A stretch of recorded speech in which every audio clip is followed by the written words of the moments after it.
We're in Myrtle Beach, South Carolina. We're going to take you on a driving tour of Ocean Boulevard. Hi, I'm Carmen, and if you're new here and you enjoy Myrtle Beach videos, be sure to subscribe and click the bell so you won't miss anything new. And a big shout out to our subscribers. We appreciate every single one of you. So we are in pretty close to peak tourist season. I wouldn't say very peak. I'd say the peak is 4th of July, but this is still during the tourist season for sure. And we're right around midday. People usually ask me what time we were filming. This is around a little after 11:30, so we're just about at midday. And so a lot of people are going to be on the beach or indoors somewhere because it's very, very hot today. One or the other. I think the heat index today is over 100 degrees. In fact, I think it was supposed to hit that by 11. So very toasty. So they're probably either swimming or indoors right now. But we should see quite a bit going on, and we'll be able to check out everything that's new on Ocean Boulevard. There's been quite a bit of new construction, some exciting things, some things that are open since our last video. So this will be really cool to see. Got Regency Towers over here. And we are driving northbound. So we started at the southmost end of Myrtle Beach's Ocean Boulevard proper, and we are driving northbound. Occasionally we also go the other direction because things do look different depending on which way you go. So we're heading towards the Boardwalk area right now. There are other Ocean Boulevards in this area, and they do not all connect up. Sometimes you have to get on Kings Highway before you can get to the next part of Ocean Boulevard. For example, North Myrtle Beach has Ocean Boulevard. Also, Surfside Garden City, they have Ocean Boulevard. So this is the Myrtle Beach, the city of Myrtle Beach's section of Ocean Boulevard. When you come to this area, do you prefer to stay in Myrtle Beach, or do you prefer North Myrtle, Surfside, Garden City, or somewhere else? Leave us a comment below and let us know.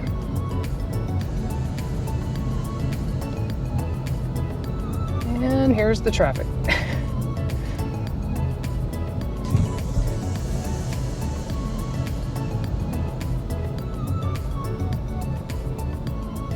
Wow, lots of traffic today. Thought we were going to get lucky down there. It seemed pretty good at the southmost end, but now we found all the people. Just confuse people.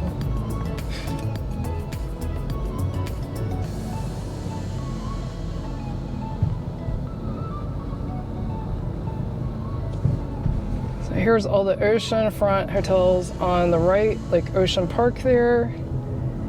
And then the other side of the road is called Second Row, and there's a lot of hotels, resorts, condos. There's all different types of places you can stay on Second Row as well, and just walk across the street to the beach. And so, I mean, that's actually a tip I have. If you can't afford to stay in an ocean front facing room, in my opinion, you're better off to stay in Second Row. Because if you're on the back side of one of these hotels facing the street, you're not really getting that ocean view. Now, granted, you can go down to your lobby and walk straight out to the beach, and that's an advantage, but if you don't mind crossing the street, then there are quite a few crosswalks, as you can see. You can save some money by staying on Second Row. Oceanfront rooms have gotten incredibly expensive. This year, everything's been booked up, and so that raises the rates. The busier they are, the higher the rates. And so it's gotten really expensive to stay oceanfront now.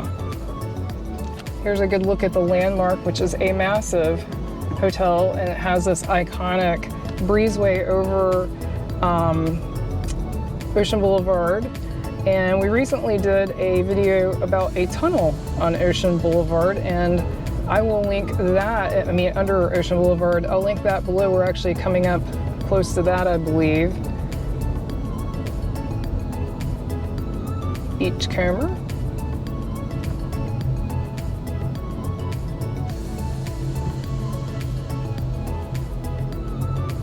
So yeah, here's the Sea Mist Hotel on the right, and right in that parking lot is where you can cross under Ocean Boulevard in the parking lot for the Sea Mist. And it comes out on the other side. Actually, you can almost see it right over here. There's where you go under and you come out over on that side in the parking lot. It's pretty neat. They've got a mural painted on the ceiling, and it's free, and it's even open to people who aren't staying at the Seamouth. You can walk under Ocean Boulevard and check it out yourself.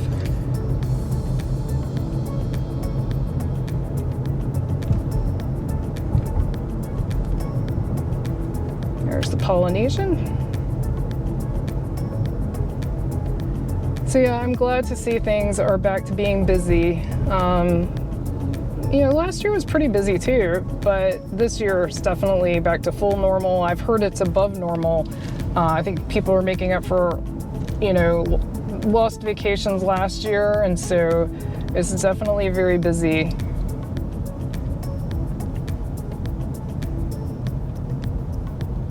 Hotel Blue. If you can see the roller coaster and the Ferris wheel straight ahead, that is Family Kingdom. That is a fun amusement park, and you don't have to pay to get in, but you do have to pay for parking. You know, if you're staying around here, obviously you could walk. And the tip from me to you, there is city parking around Family Kingdom, and it's cheaper than Family Kingdom parking. And so you can park at the meters, pay for that, and it's cheaper than paying for Family Kingdom parking. But there are a lot of rides and attractions at Family Kingdom. They have this nice wooden roller coaster that Brian has ridden, and he really enjoyed that. And it looks like they're hiring, so if you're looking for a job. And they're opening today at 5 if you're wondering why they're not open.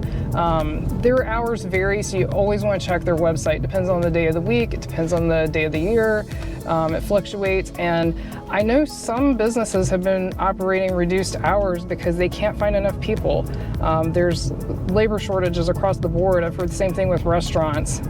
So it's definitely an issue here.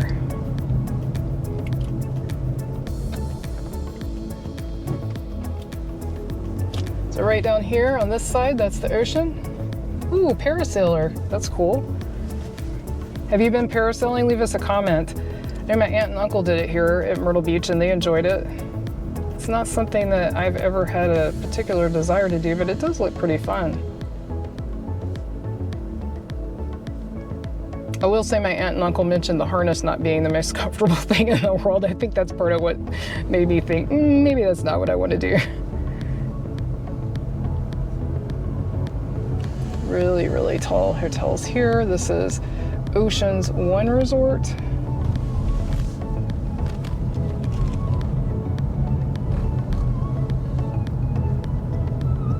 When we do these Ocean Boulevard drives, what's your favorite part? Is it just looking and seeing what things look like? Is it looking at new things? Is it looking for your favorite resort? I'm just curious, what is it that interests you the most? Or if you're new here and you've never seen our videos before, what brought you to click on this video? Did you just have interest in what Ocean Boulevard looked like? Have you been to Myrtle Beach before? Leave us a comment. We're always curious.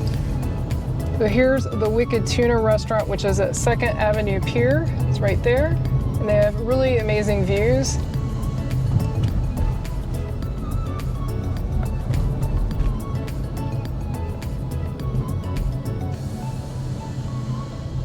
We're getting closer, well, in fact, technically the boardwalk starts right around 2nd Avenue Pier, but we're getting close to the main central part of the boardwalk that is coming up soon, so you'll see more and more people. It's like the closer you get to the main boardwalk, the more people are out and about. Like I said, I think the heat today is keeping some people in, either in water or inside. This is definitely like extreme heat. Don't get me wrong, it's hot in the summer at Myrtle Beach, but even for here, this is extreme heat. The actual temperatures aren't that high. Well, they're high enough, it's close to 90, but it's the heat index, it's the humidity that is making it sort of dangerously hot. Here's a nice view of the ocean. There's a Starbucks.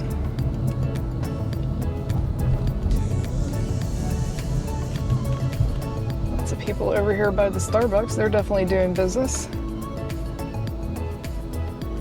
It's a popular check-in, check-out day today, so you see a lot of people coming in and out.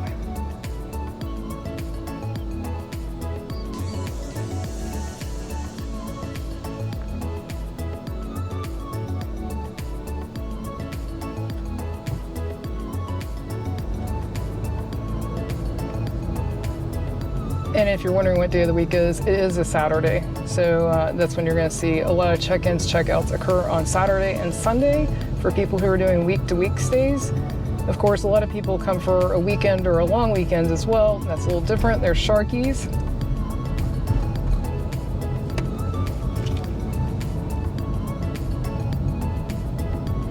I know some places only do week-to-week rentals. Most of the major hotels you can rent for whatever period you want, but some resorts and especially condos only do week-to-week rentals.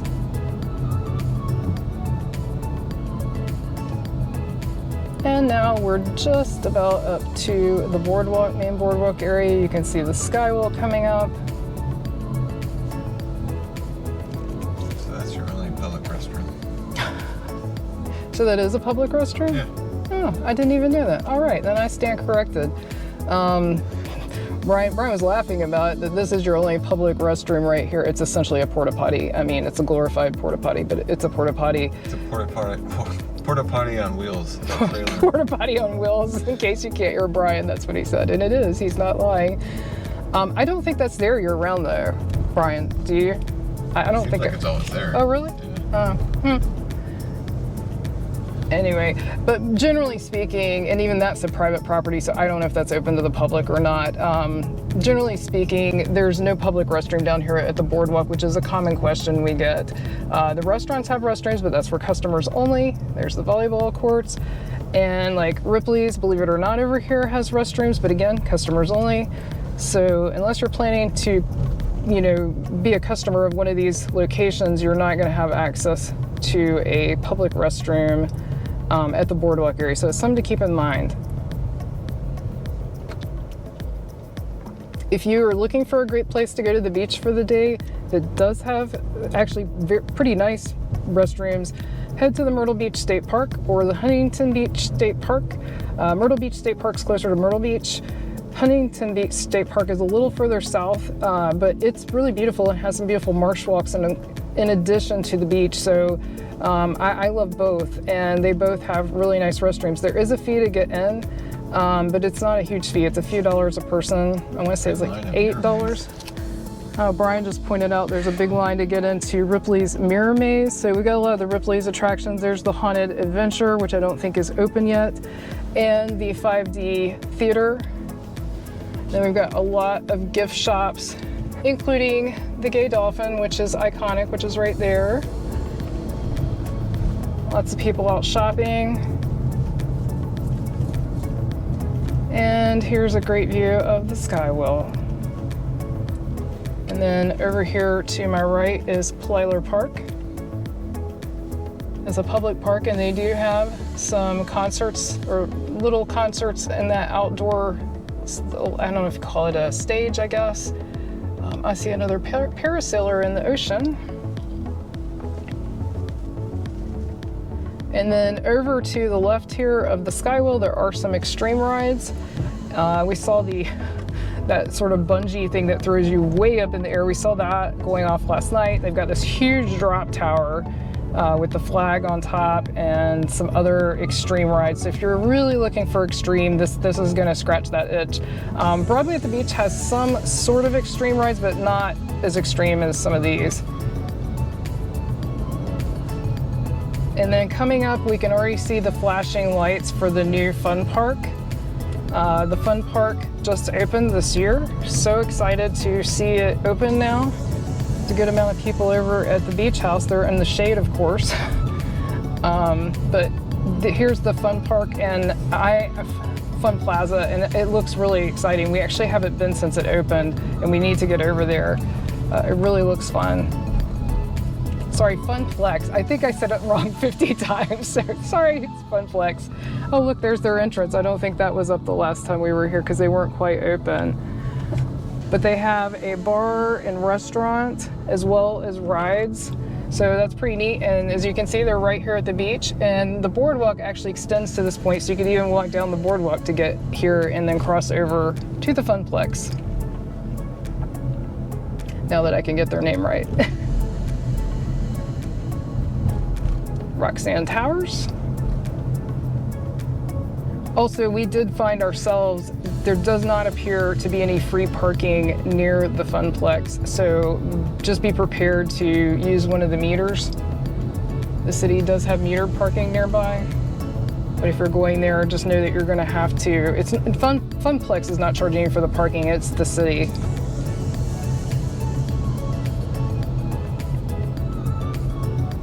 Coming up here on the right, if you see the giant crane up there, that is the new Marriott Courtyard and Springhill Suites combo. It replaced the old Breakers Tower, and they recently just had an announcement that they reached their maximum height. So that was like a big deal. They've built as far up as they're going to go. It's supposed to open in 2022, so that's exciting. It's exciting to have another Marriott resort oceanfront. There's plenty of Marriott hotels here. There's just not many that are oceanfront. There is a Residence Inn, but I think that's about it. There's Breakers. I know it's popular.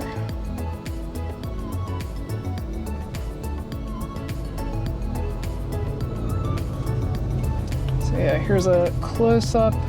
Wow, it's really tall. You're gonna have amazing views from the top of that for sure.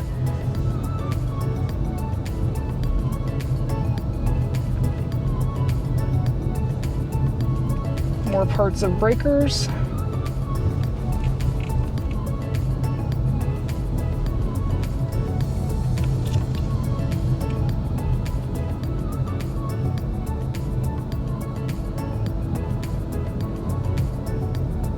Do you have an upcoming trip to Myrtle Beach? Leave us a comment and let us know.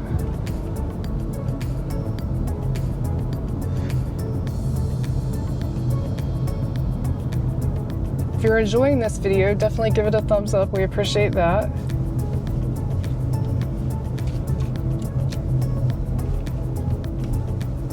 Our view towards the ocean.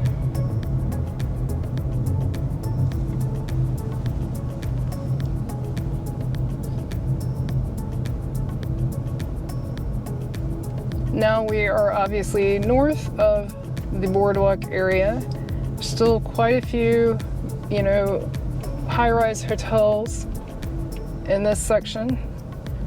And then when you get to the end of Hotel Row, that's what they commonly call this, the Strip, Hotel Row. It has lots of names. And you'll hear this called the Grand Strand. The Grand Strand is actually more than Myrtle Beach. I want to say it's like 60 miles of beach along South Carolina, but Myrtle Beach is part of the Grand Strand.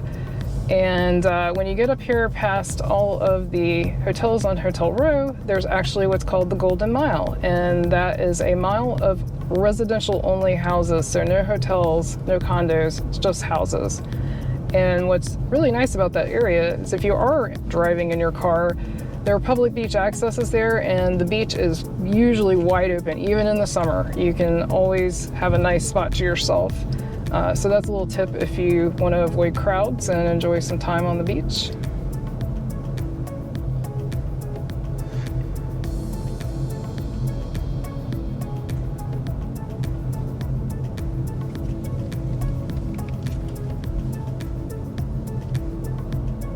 There's the Sea Dip. I still love their retro sign with the color TV. It's like props to them for keeping that sign. I love it.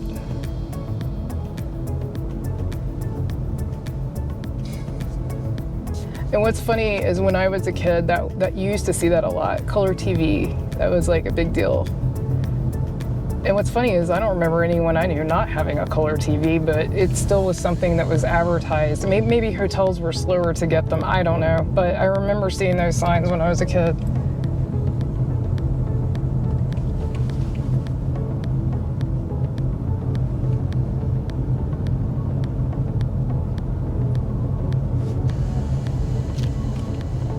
Hotel there, the Caribbean Resort and Villas.